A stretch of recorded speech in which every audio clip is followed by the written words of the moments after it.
Panorama Profético se complace en presentarles un estudio exhaustivo sobre la semana 70 pronosticada por el profeta Daniel y el apóstol Juan, Daniel exiliado en Babilonia y Juan en la isla de Patmos.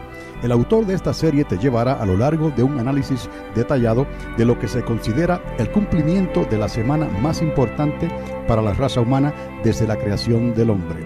Una vez más, bienvenidos a Panorama Profético desde sus instalaciones en Alamogordo, Nuevo México.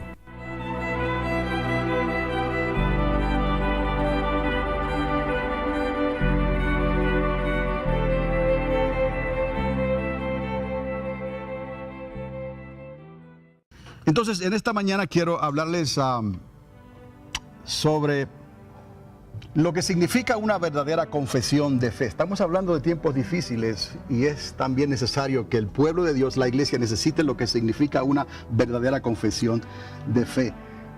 Porque una emoción nada más, un acto sincero puede estar sinceramente equivocado. Y esto es algo muy personal. Si tú crees que tú hallaste gracia delante de Dios y es posible que hayas hallado gracia por causa de tus padres o de tus abuelos, que ellos en la fe te protegieron a ti también, pero para que tu nombre fuera inscrito en el libro de la vida, eso no era suficiente.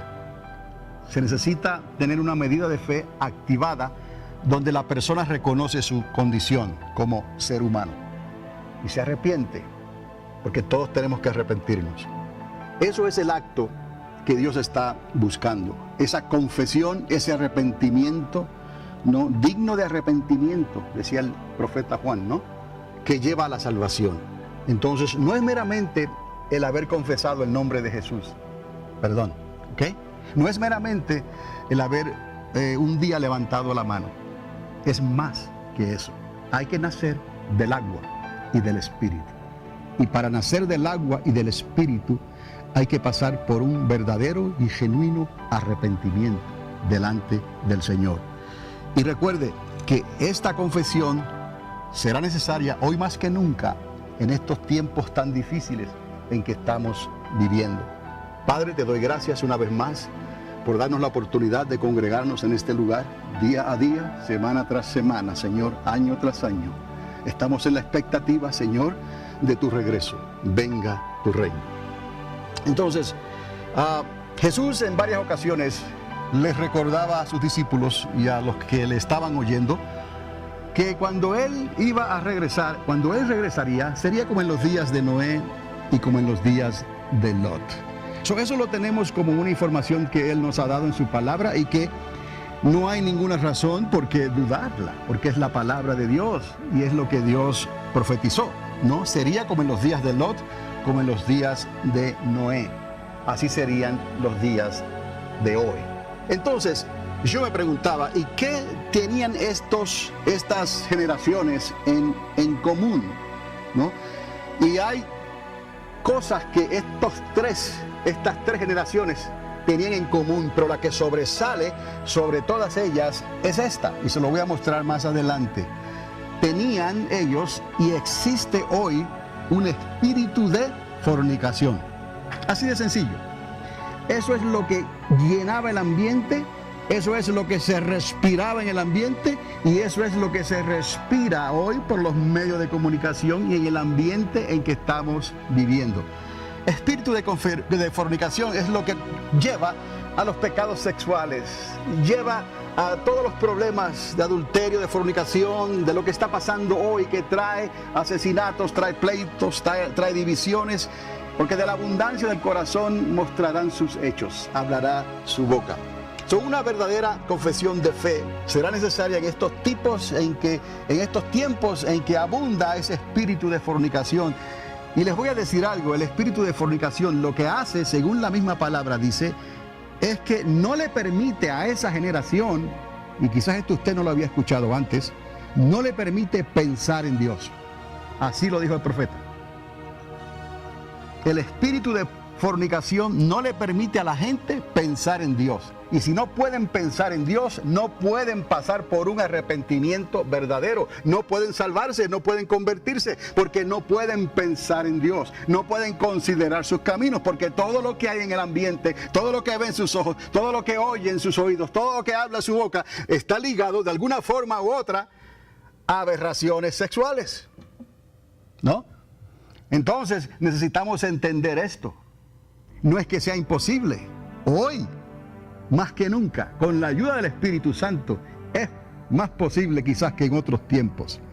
Porque el Espíritu Santo está trayendo esa convicción a nosotros para que nosotros podamos entonces tomar la decisión correcta y depender del Espíritu Santo y vivir esa vida que Él quiere que vivamos.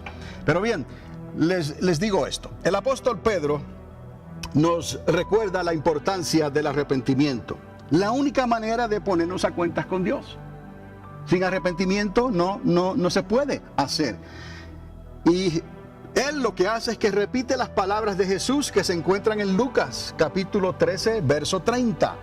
Si no os arrepentís, todos pereceréis igualmente. Todos, así hablaba Jesús claramente, sin rodeos. Es necesario nacer del agua y del Espíritu, es necesario arrepentirse. Y Pedro entonces lo repite en Hechos capítulo 3, verso 19. ¿Cómo lo escribe Pedro? O más bien Marcos, que escribía por él. Arrepentíos y convertíos para perdón de vuestros pecados.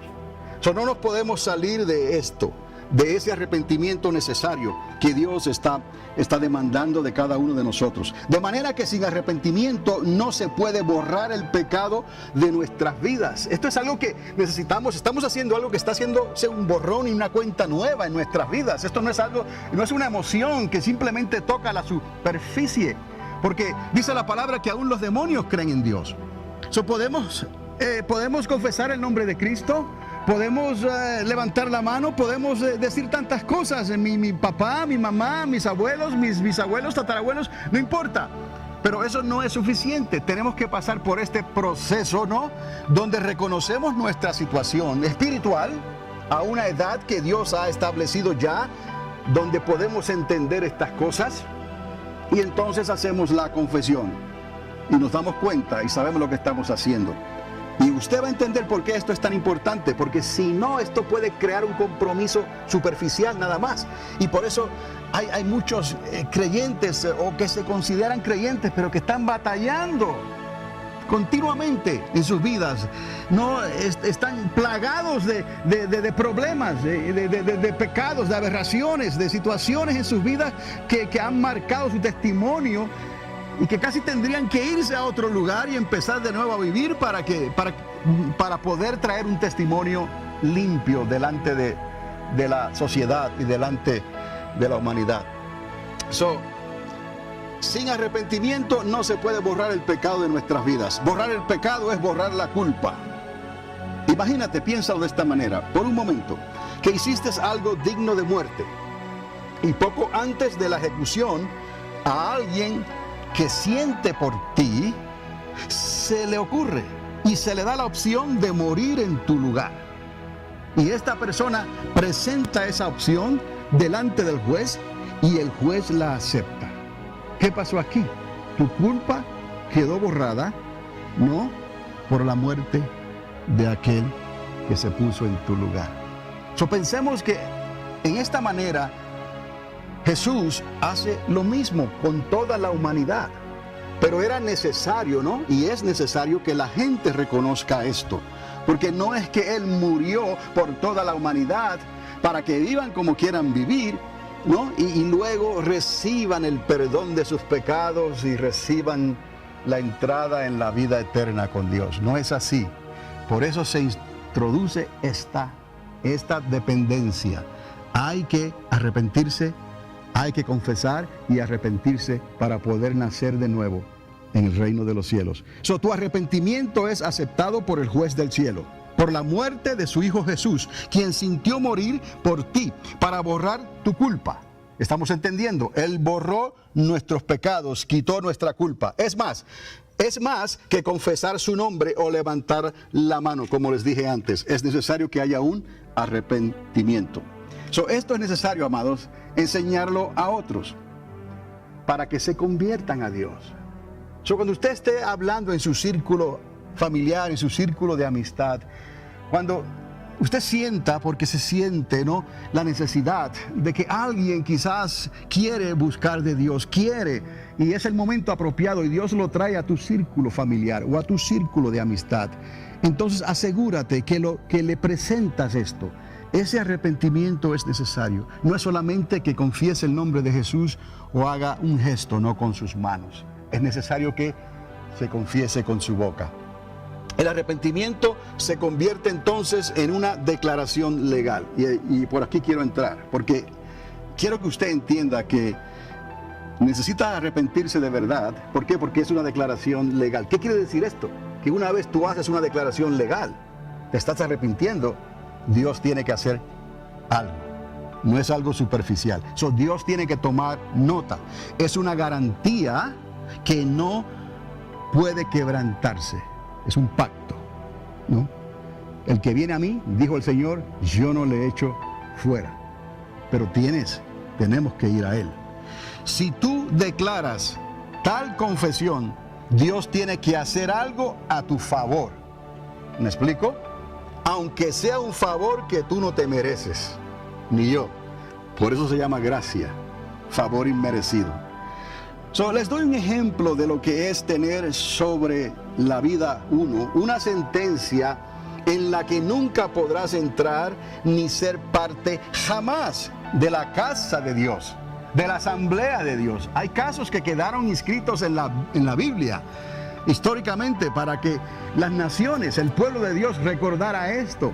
Pero fíjese usted que en esta historia que les voy a mostrar hay esperanza, porque nuestro Dios es un Dios de esperanza. Siempre hay esperanza. Dios tiene unas esperanzas, unas promesas reservadas. Le dio esperanzas a aquellos que se van a cumplir oficialmente. Tienen que cumplirse, ¿no?, cuando Él establezca su reino, su milenio en esta tierra. ¿Por qué? Porque Él se comprometió generacionalmente. Aquí no es un free lunch, como se dice. Todos tendrán que reconocerlo a Él. Todos tendrán que mirar al que traspasaron. Todos tendrán que arrepentirse y nacer de nuevo del agua y del Espíritu. ¿Ves? Pero Dios, lo que Él prometió, lo va a cumplir. Y lo estamos viendo nosotros hoy en día con nosotros mismos que nos hemos convertido a Dios y con aquellos que se van a convertir justo antes de que Él venga y establezca su reino milenial y durante ese tiempo milenial que Él estará aquí en la tierra. Dios lo tiene todo planeado. Pero hay una historia vergonzosa, triste, que se las quiero compartir en esta mañana. Y quizás todos nosotros, de una manera u otra, nos identificamos con esta historia y con estas familias. Aunque quizás usted no lo quiera creer, pero es la verdad. Todo comenzó con las dos hijas de Lot. Y no voy a decirles toda la historia, pero lo suficiente para que usted ate los cabos aquí. ¿Está conmigo? Todo comenzó con las dos hijas de Lot, cuando quedaron ellos desterrados. Solamente quedó Lot y sus dos hijas en los montes y cuevas cerca de la pequeñita ciudad de Zoar. Se recordarán cuando les hablé sobre esto, ¿no?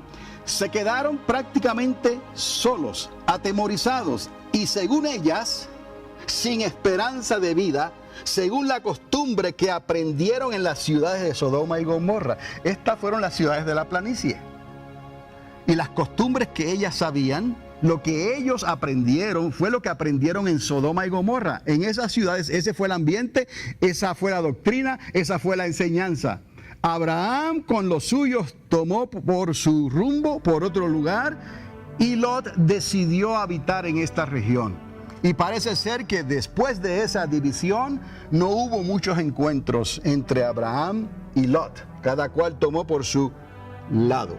Pero aún así, Lot era familia de Abraham. Por lo tanto, si Lot actuaba en la forma correcta, como estamos hablando que los padres deben de actuar, Dios se iba a acordar de esa promesa que le hizo a Abraham, y por esa promesa que le hizo a Abraham, también iba a cubrir y ayudar a ¿quién? a Lot.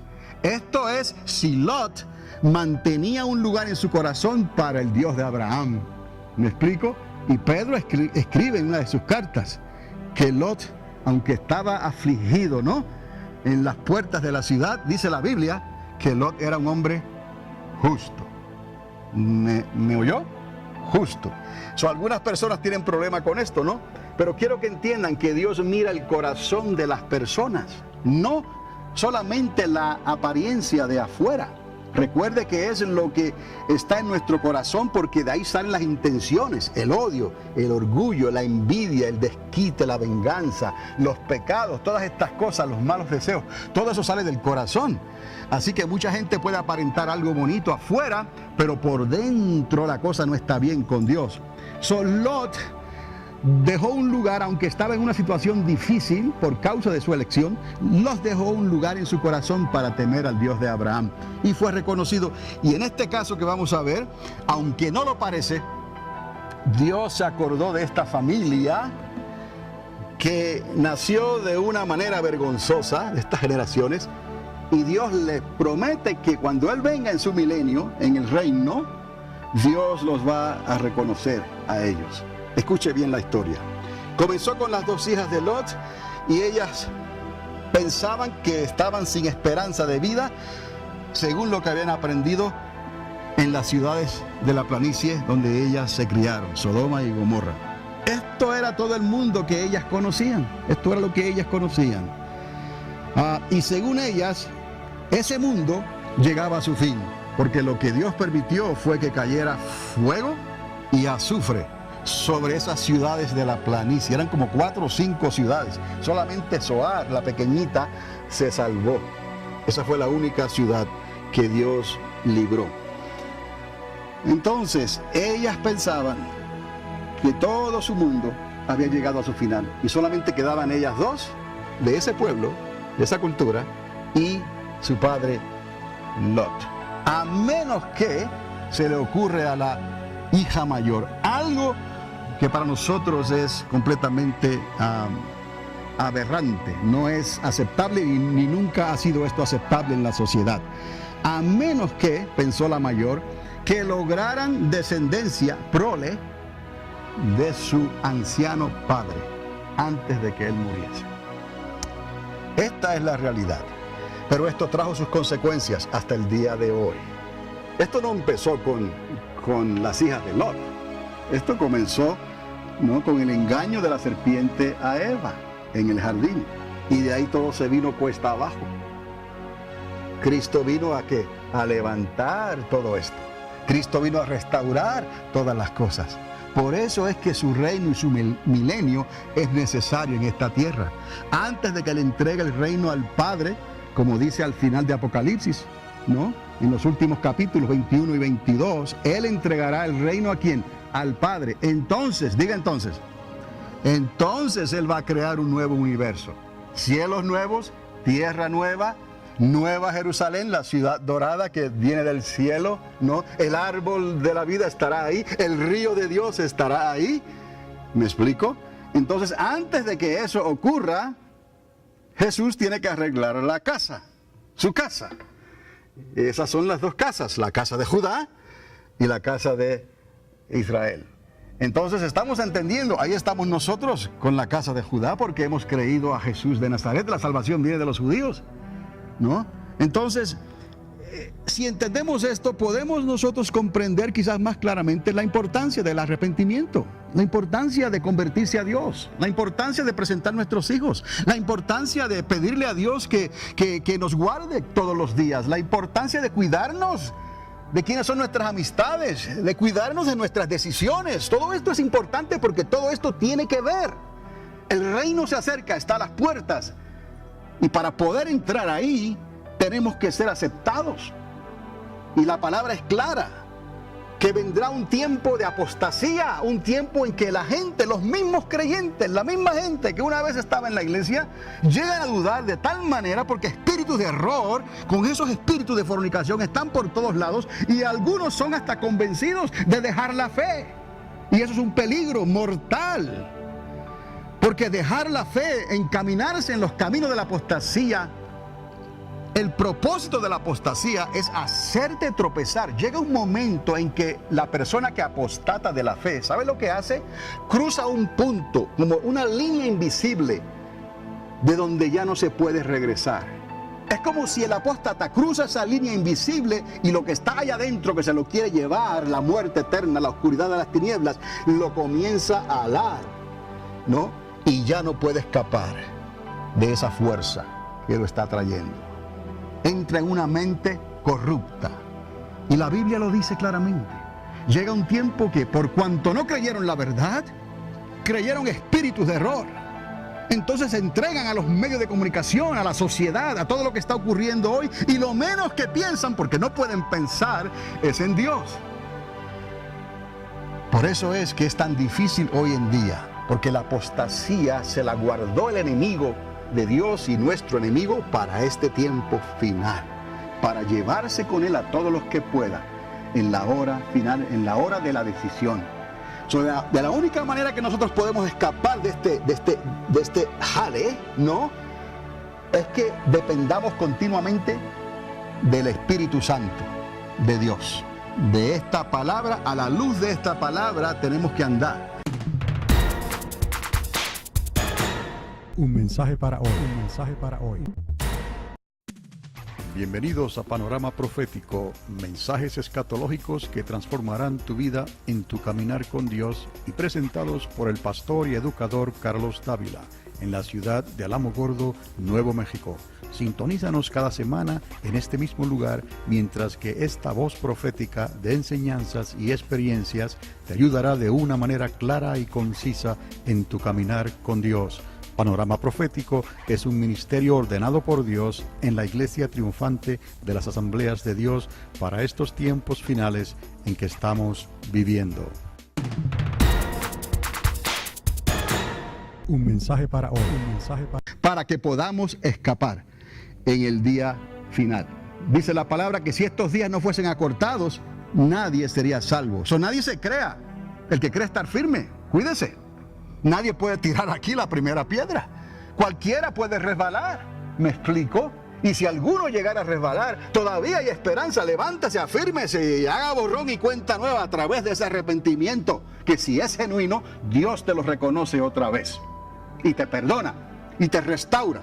Y si hubiese borrado tu nombre del libro de la vida, estoy diciendo aquí en forma figurativa, si lo hubiese borrado, como Él es el que lo escribe y lo puede borrar, Él lo puede volver a escribir. ¿Me explico? Así es como trabaja la fe. No le demos lugar al diablo. Por eso la palabra dice, ¿sabe lo que es la palabra lugar en el griego? Está hablando de como un escalón, un place en inglés, un lugar de donde agarrarse, de donde sostenerse. No le des lugar al diablo. Resístelo, ¿no? Y él tiene que dar la retirada. Así es como debe de trabajar esto. Somos más que vencedores, amados. El que se pierda aquí, se pierde porque quiso. Se pierde porque le gustó la carne. Se pierde porque le gustaron los placeres. Se pierde porque le gustaron tantas cosas que según el mundo son buenas y según la carne son atractivas. Pero ¿cuánto te va a durar eso? ¿Cuánto te va a durar ese high? A ver, porque viene el día en que tendrás que estar de pie delante del juez. Tendrás que estar de pie delante, ¿no?, de Cristo en su tribunal, ¿no? Y aquellos que le fallaron a Dios sufrirán sus consecuencias. ¿Me explico? Hay quienes sufrirán sus consecuencias eternamente y para siempre. Serán lanzados al lago de fuego y de allí jamás podrán salir. Otros en el tribunal de Cristo serán avergonzados, aunque la hicieron, pero no recibirán las mismas recompensas que otros recibieron. ¿Por qué? Porque Dios te dio un talento y quizás lo enterraste. ¿Me explico? Lo que Dios te dio, multiplícalo. Lo que Dios te dio, preséntaselo. Lo que Dios te dio, bendícelo. Actívate en la obra de Dios, en el tiempo que queda. Que lo que Dios nos está pidiendo y te pide a ti no es difícil. Es simplemente que lleves este mensaje sencillo, lo que Dios hizo contigo. Por favor, díselo a otros, que Dios va a traer a tus caminos. Es más, así es como Dios trabaja, porque Él añade a su iglesia los que han de ser salvos. Hay quienes tendrán que salir todavía, hay quienes tienen que ir a llevar esta palabra por diferentes lugares, pero la gran mayoría Dios te los trae a tu propia casa, a tu propio círculo de amistad, a tu propio círculo familiar. Hagamos ese compromiso con Dios en este día. La ocurrencia de la hija mayor trajo graves consecuencias y también convenció a su hermanita menor. Sigo con esta historia. Para las hijas de Lot, los habitantes de las ciudades de la planicie eran parte de su gente. Su gente es la palabra que también se usa aquí en el hebreo. Pueblo, gente, esta es mi gente, este es mi pueblo. Y el único mundo que ellas conocían. Ahora, todo esto había llegado a su fin, destruido por el fuego y el azufre que cayó del cielo. ¿Está conmigo? Así fue la historia, así ocurrió. A idea de la mayor, embriagan a su padre una noche y la mayor cometió incesto. Es la palabra incestus, eso viene del latín. Con él, su padre ni se percató del incidente. En otras palabras, hubieron relaciones sexuales en esta unión, pero fue una relación de incesto. ¿Está conmigo? En otra noche hicieron lo mismo y la menor también concibió de él. Su padre ni se percató del incidente. Ahora, el hijo de la primera relación se le puso el nombre de Moab. Moab, que literalmente significa por el padre de su madre. ¿Sí me entiende? Por el padre de su madre. Moab, ab de padre. El segundo hijo de la menor fue llamado Ben-Amí, como Ben-Amí. Ben de hijo y Amí de mi gente, de mi pueblo. El segundo hijo se le llamó hijo de mi gente. ¿Está entendiendo? La mayor pensó, ¿no? Y dijo padre de su madre, literalmente, ¿no? Entonces, esto iba a quedar marcado en la historia de estas generaciones, esto que ellas hicieron. Y el segundo hijo, hijo de mi gente, demuestra que esta hija de Lot estaba pensando que tal vez lo que ella había aprendido, lo que ella había recibido, lo que ella tenía de su cultura, de su pueblo y de su gente, aquí lo iba a salvar de esta manera, porque ellas pensaban que todo se había acabado y solamente su padre anciano era el único que podía producir esta prole en ellas, de su gente, de su pueblo, de su raza. Lo que ellas conocían era Sodoma y Gomorra. Entonces, de estos dos linajes tenemos en la Biblia a los moabitas y a los amonitas. ¿Está conmigo? Hasta el día de hoy. Moabitas y amonitas. Siglos más tarde, y por consejo de aquel profeta Balaam, usted se recordará, las hijas de los moabitas y los amonitas serían piedra de tropiezo por pecados sexuales a los hijos de Israel. Esa fue la idea de Balaam. Pero había algo más en los moabitas y en los amonitas que no le agradó a Dios, y fue el comportamiento y el orgullo que ellos tenían, ¿no?, contra los hijos de Dios, de Israel, que Dios sacó de Egipto cuando venían en su campamento. Por eso Dios los quitó, literalmente quitó a los moabitas y a los amonitas de la lista de invitados entre el pueblo de Dios, para siempre en la historia, hasta los días entonces de la restauración del Mesías en su reino milenial. Serían restaurados porque Lot creyó y ellos también. ¿Me explico? La conexión, si Lot no hubiese creído, no había garantía de que ellos pudieran ser salvos. Dios tuvo misericordia de los moabitas y de los amonitas, porque hubo alguien en su linaje que tuvo temor de Dios. Eso no garantiza que tu nombre sea inscrito en el libro de la vida, pero te da una cobertura especial, te da una promesa especial. Como dicen en inglés, hope, tienes una esperanza, ¿no?, de que Dios te dará otra oportunidad y Dios cuidará por ti. ¿Me explico? De alguna manera Dios se recordará de su promesa y en su milenio, en su reino, justo antes de Él poner sus pies sobre el monte de los olivos, ¿no?, Él se acordará de estas promesas de los moabitas para ellos y de los amonitas. Y va a haber otras cosas que la Biblia nos muestra que quizás le sorprendan a usted en esta mañana. Pero Dios es un Dios de misericordia. Pero ven la importancia de la conexión con Dios. Por eso es Dios de Abraham, Dios de vivos. ¿Cómo dice?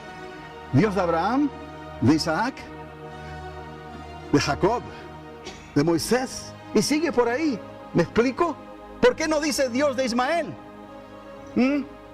Porque Ismael hizo ¿qué? Se fue.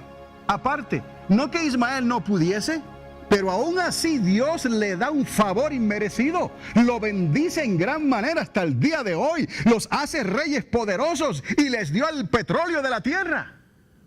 ¡Qué tremenda bendición le ha dado Dios! ¿Y qué han hecho con estas cosas? Pelearse todavía las promesas de Dios entre primos, entre hermanos. ¿Me explico? Y Dios se acordará de esas promesas. Aún hay personas en el Islam que a última hora se volverán a Dios. Y Dios se recordará de estas cosas, porque la descendencia de esos musulmanes viene y está ligada a los días de Abraham. Y si ellos se arrepienten, si los islamitas se arrepienten, si los musulmanes se arrepienten y reconocen a Jesús no como un profeta más, lo reconocen como el que fue, el Mesías, el Salvador, el ungido, ¿no?, y doblan rodilla delante de Él y confiesan su nombre, ellos también entrarán en el reino milenial con Cristo Jesús y recibirán todos los beneficios. Mire si Dios da oportunidades, que Él ha dicho que los primeros pueden llegar a ser ¿qué? Últimos, postreros, y los postreros pueden llegar a ser ¿qué? Primeros.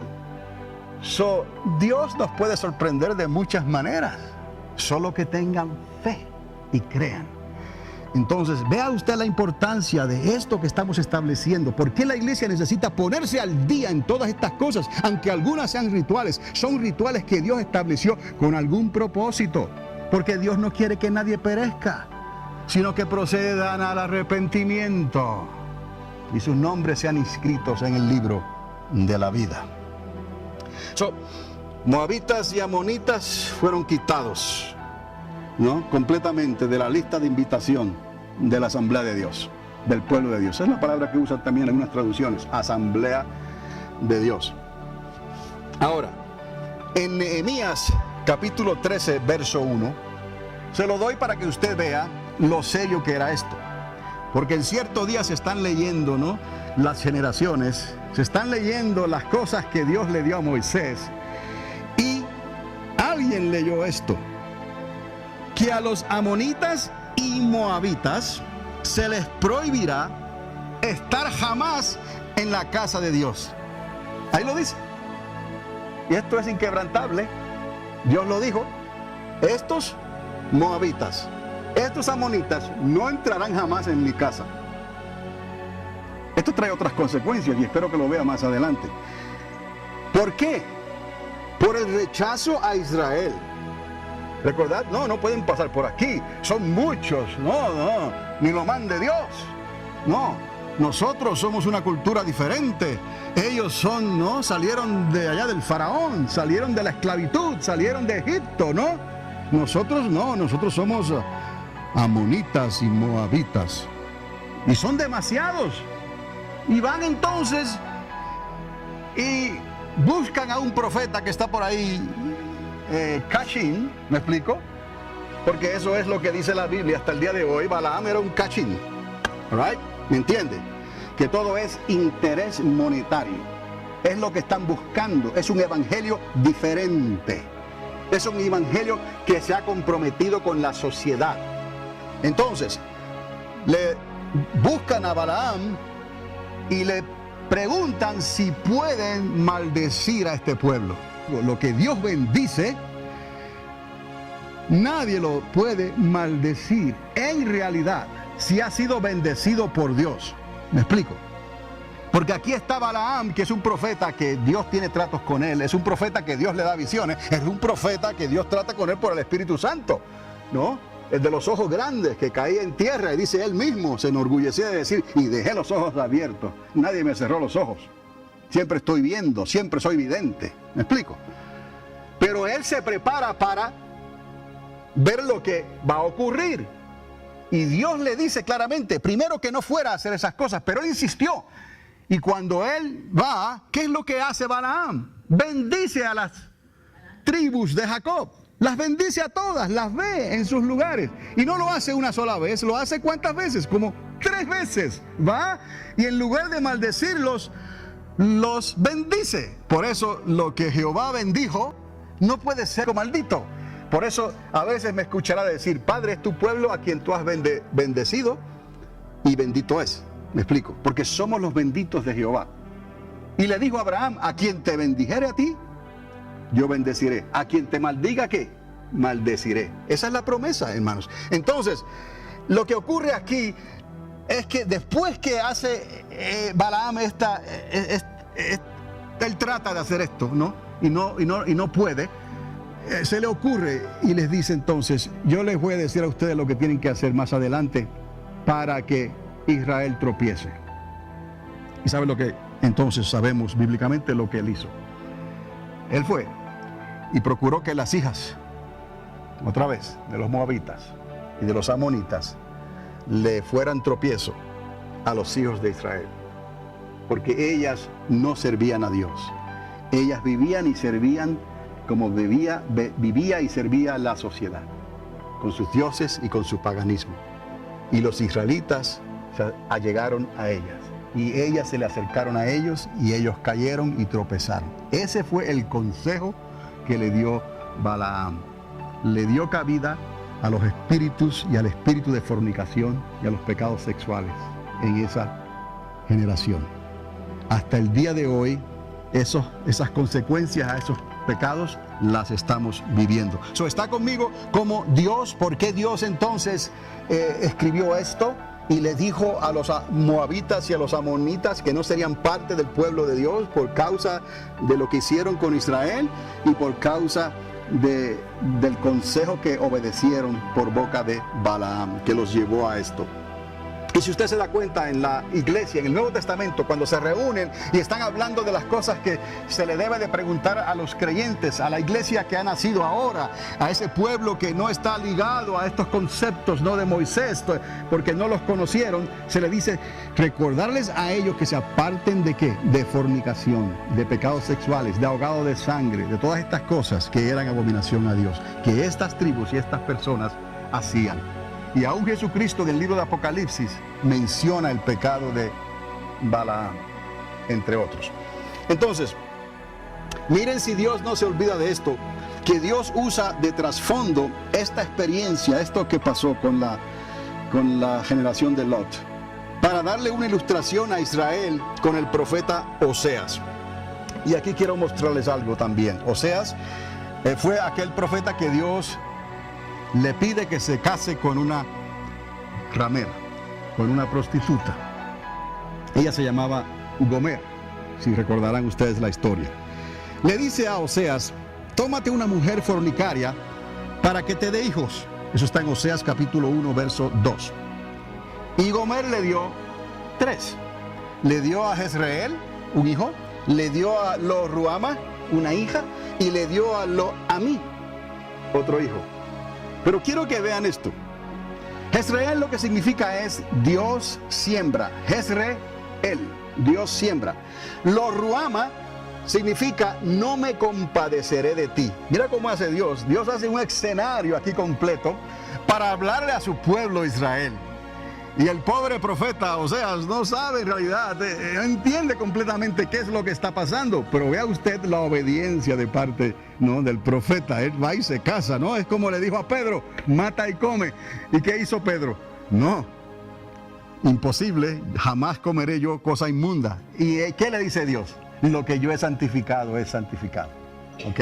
Entonces recuerde esto, porque estamos viviendo en estos días tan difíciles que necesitamos depender de la palabra y de la voz del Espíritu Santo, porque no todo lo que se ve por ahí, no todo lo que brilla por ahí es oro. Amados, ¿cuántas veces se lo he dicho? Y muchos están siendo arrastrados.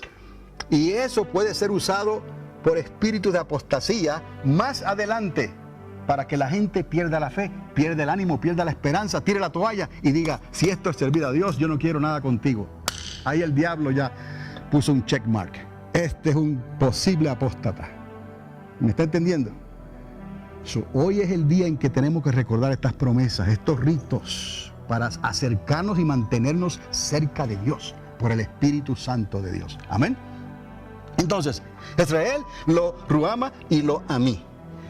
Todo el libro habla de la infidelidad y restauración de Israel, de sus dos casas. Usted lea el profeta Oseas y habla de la restauración. Los hirió y luego los vendó y luego los salvó, ¿no? En 3 días. Y habla de esto que ya también les he hablado en el capítulo 6. Pero esas dos casas, usted sabe, fue Judá y Efraín. Ahí estamos. Entonces, Dios tiene misericordia. Siempre la ha tenido y la tendrá en aquellos que se arrepienten. He aquí lo que Dios demanda. Otra vez, quiero mostrarles aquí algo especial, porque si Jezreel significa Dios siembra, y lo Ruama significa no me compadeceré de ti, lo Amí significa no sois mi gente, ni yo soy vuestro Dios. Wow, ¿qué tendría Dios aquí cuando Él subió el telón en este escenario? Más adelante, enamórese de la palabra, busquen la Biblia, desde Génesis hasta Apocalipsis. Hay tantas conexiones que se hacen, paralelismos. Por eso Él dijo que ni una palabra, ni una jota, ni una tilde quedará sin cumplirse. Su palabra no cae en tierra, ni retorna vacía. Cuando usted lee Génesis, ahí hay declaraciones que se hicieron que más adelante las va a encontrar. De la misma manera, por la boca de un profeta, y luego hay un cumplimiento, una revelación extraordinaria que Jesús hace, haciendo esa conexión. Y luego nosotros, la iglesia, por el Espíritu Santo, tomamos esa información. La suma de la palabra es la verdad. Y de momento podemos ver por el Espíritu Santo, y nos cae el 20, se nos prende el foco. ¡Wow! Señor, verdaderamente, yo no me pierdo esto. No, mira, mis hijos, hay temor de Dios. No, que no quieren ir a la iglesia, no, por favor, no es el tiempo para que sus hijos rijan sus vidas. Usted todavía puede regir la vida de sus hijos en esta nación, que tienen que esperar a tener los 18 para hacer lo que quieren hacer. Tienes hasta los 18. Gloria a Dios. En forma figurativa, hermanos, esto ha sido algo que nosotros todos los hemos vivido. Porque la influencia de la sociedad es tan fuerte que continuamente nuestros hijos, nietos, bisnietos, tataranietos, aquellos que los tienen, están expuestos. Y ellos van a estar yendo a la escuela, con las amistades, con el Facebook, con el YouTube, con en el Internet, con los medios de comunicación, con todas estas cosas, tienen su propio mundo. Entonces ellos quieren vivir así. Y a los padres se les hace difícil a veces resistir esto, porque piensan que los va a perder verdaderamente. No, si los deja que hagan lo que quieran, cuando todavía estaban a tiempo bajo tu techo, bajo sus 18 años. ¿Me está entendiendo? Pero dice la palabra que lo hagamos con sabiduría. ¿No? Con sabiduría, porque si usamos la palabra como látigo, entonces ellos van a recordarse de eso y van a usar eso contra nosotros. Y se van a perder. Pero hay esperanza. ¿Cuántos alaban a Dios? Lo que hicimos hoy trajo esperanza sobre ese niño, sobre esa familia, sobre ese hogar. ¿Me está entendiendo? Entonces, es necesario que la iglesia comience a reconocer esto y a reclamar estas promesas de esta manera, porque el reino está a las puertas. Un mensaje para hoy.